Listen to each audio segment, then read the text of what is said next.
Salutations, everybody. It is Matty here today, and the snowball effect continues to impact Cyberpunk 2077 as we have more to talk about when it comes to refunds, internal happenings at CD Projekt Red. There's a lot to go over. Now, admittedly, this news is a couple of days old, but I have a good excuse, okay? Hear me out. We had the hot fix on Saturday to talk about, and then Sunday, it's podcast day, baby. Chill back, listen to a good show. So today, Monday, we catch up on the news. I apologize for being a little late with this stuff, but today we're getting into refunds with not only PlayStation, but also Xbox and even other retailers, which I think is the more interesting part. We'll definitely be talking about that. On top of that, what's happening inside CD Projekt Red? Now that there's been so much chaos with this launch, we dive into that and much more in today's video. So if you're new here, you're into RPGs, this is the place to be. Subscribe right now. I'm waiting.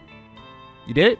Okay, cool. All right, now let's get into it, starting off with how Xbox is responding to refunds for Cyberpunk 2077. So I imagine a lot of you have already heard PlayStation is offering full refunds, and they removed Cyberpunk 2077 from the PlayStation Store. So you can't get it on PS4, can't get it on PS5 digitally. This is impactful because when CD Projekt Red was, flexing the pre-order numbers, they had a larger percentage of the digital pre-orders compared to physical by like a significant margin. So this is going to hurt them big time. And Xbox just joined the party. However, there's a slight difference, so let's go ahead and read the tweets from Xbox support.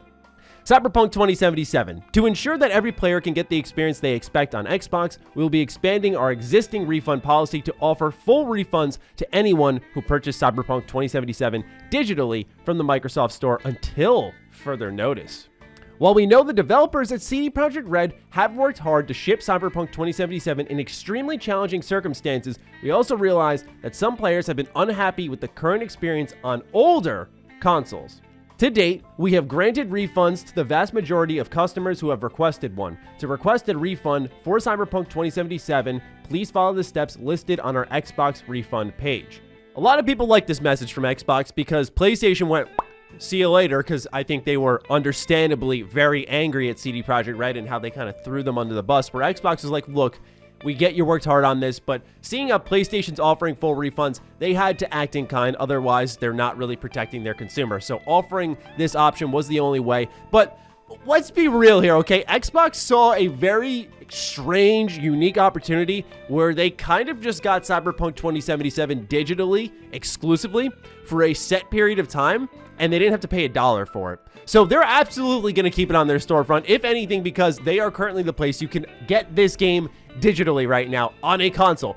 That is huge. And so I know Xbox would never remove it the second PlayStation did it. I was like, they're going to keep it, man. There's no way they're going to delist it on Xbox. Now, this is digital, right? And digital does own most of the pre-orders and where I think a lot more people are going to be gaming, but physical gaming is just as important. No, I'm not old, okay? I love my physical cases with the manuals and all the little doodads the game come with, but I'm just saying physical games are important. Some people don't have great internet. They can't download all the updates. They need to just get the disc, throw it in their system. It has to work that way for a lot of folks. The internet just isn't quite there yet in that regard. So having physical returns is pretty tough, right? The second you break the seal for that game, you can't return it.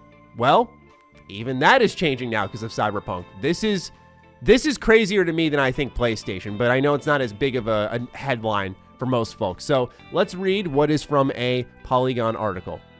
Customers can bring the game to their local Best Buy for a refund or return it by mail. Quote, normally Best Buy is unable to offer returns of opened games software per our return and exchange promise, end quote, a Best Buy social media representative wrote Friday morning. Quote, however, after some deliberation and seeing that the vendor will be allowing returns through December 21st, 2020, Best Buy will also be allowing returns, end quote, through the same date.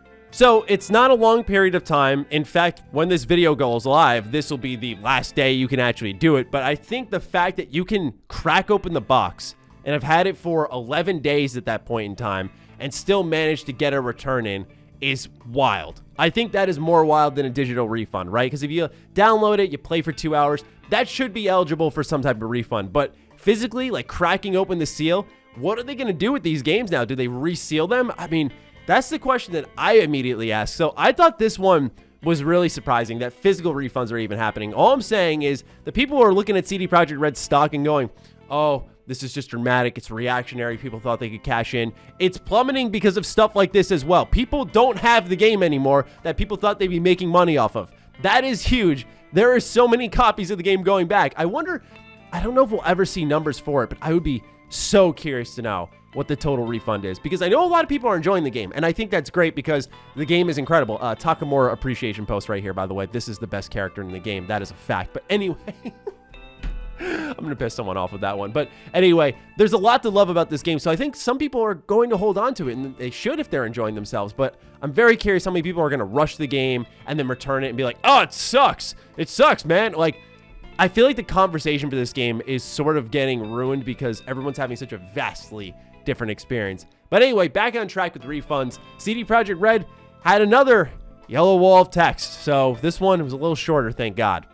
We've just started reaching out to people who sent us a message with a confirmation of receipt. We send these emails out in waves, so don't worry if you don't receive an answer immediately. At the same time, we'd like you to know that our intention is for every owner of a physical copy or digital copy bought at retail who has valid proof of purchase and sends us an email at helpmerefund@cdprojectred.com within the time window to receive a refund.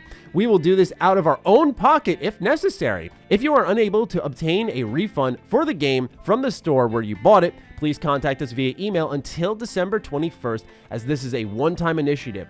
We will provide everyone with next steps only after the refund request submission window closes. For digital versions, please follow the refund process of each respective platform. Okay, I'll give them a pat on the back. Pulling out of your own pocket when you've lost billions now at this point.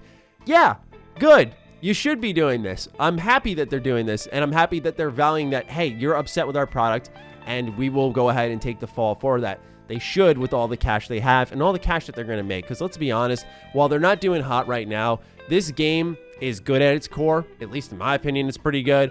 And I think it's absolutely set up for some type of bounce back when they start to get rolling with updates. And I think because the game did so bad, a lot of these developers are going to be compelled to stick with the single player version for longer. Like, I wonder if they're going to expand the season pass content and do more in the terms of adding to the story and adding quests to the game. Really go all out and over deliver, because I feel like that's how you make up that ground. You don't just deliver, you over deliver on that value. Kind of like what we see with Xbox and Game Pass. You over deliver on value so much that you're like thankful that they're allowing you to pay a price that you are completely happy with. So if they're going to start giving us a ton of free updates and more DLC than we expected, I think that could be a good route to redemption. But right now, this is at least a solid start.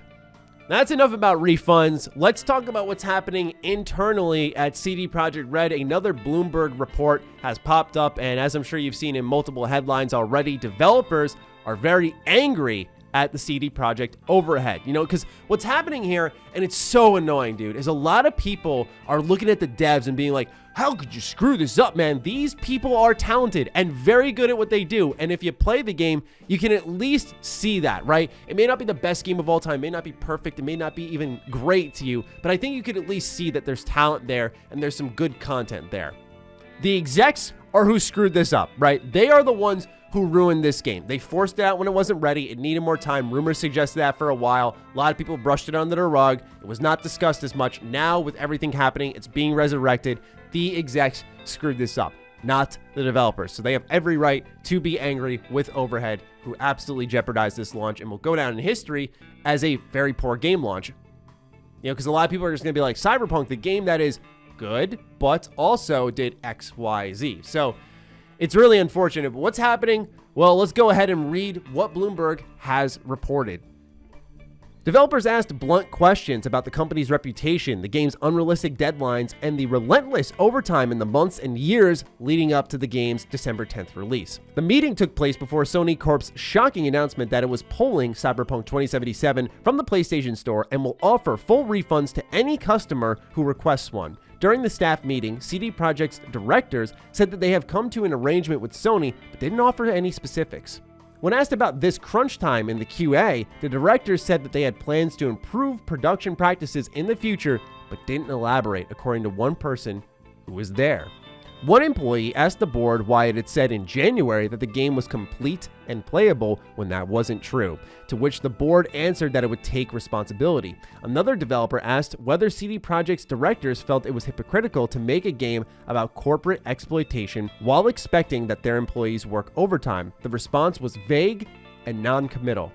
Okay, so I don't mean to sound very redundant here on the channel. Like if you watch all my videos, you're going to hear me say the same thing yet again. But for those of you who are new coming in, which a lot of you have been, and I appreciate that, this is a new line of thought that I'd like to emphasize. And it's that CD Projekt Red executives are playing politics. They're trying to tell you what you want to hear, right? There's no commitment. It's just the value of hearing what you want to hear. Like, we're going to improve the working conditions. Okay, good. How, right? That's the thing. Put a plan into place. Put a blueprint down. How are we going to improve the working conditions? How are we going to dig ourselves out of this hole? How, right? Any deeper questioning would result in non-answers because they don't have any. They're just saying what you want to hear. And the other thing is they're probably not saying too much because Bloomberg has reported multiple times on things happening internally at CD Projekt Red. They know Jason Schreier is right there, ready to hear anything they have to say. Like whatever happens internally is going to get out immediately to the public. And so to them, they probably don't want to overcommit, say anything much more than what is already there because they may end up actually finding themselves in more trouble. But understandably so, devs are angry, and it's unfortunate because you can see the heart and passion in the game. I think it's fantastic from its writing to its gameplay. It's such a good time when it's all clicking together. Of course, the bugs do drag it down a bit, but you can see that they've made a good game. You can see the Witcher 3 level of talent here. Maybe it's not quite the Witcher 3 for a lot of people, but for me, as someone who really liked the Witcher 3, but I like Cyberpunk 2077 a lot, and I mean even more than The Witcher, but it's just, you know, different preferences at that point. But point being is you can see the effort and the talent there, and that's what makes it all the more frustrating. I'm sure they can see it, right? This is a time they should be celebrating, but they're currently going through probably the most stressful points in their careers, and that's just disappointing. So that's the latest on the controversy. Like I said at the beginning of the video, though, it's the holiday times. It's time to unwind, relax a little bit. They're out of office. Hopefully they're all catching a breather. They're just taking a little social media hiatus, starting off the new year with a bang. You know, the good type of bang, mind you, because yeah, we don't want like a, hey, we've removed it from all storefronts now. But point being is, you know, it's a good time for everyone to collect themselves and let's get restarted for the new year. So with that, ladies and gentlemen, I hope you enjoyed this news update. I'm sure it'll be quiet on the news front, but we have plenty more Cyberpunk content to deliver over the coming days that I've had planned for a while, but the news just wouldn't slow down. So with that, I pass it off to you, ladies and gentlemen. Let me know what you're thinking in the comments down below. Other than that, follow me on Twitter, follow me on Instagram. Those links are in the description down below. Big thank you to all of the patrons, all of the members who continue to support the content here. Stay sexy, stay active. Love you all. Peace.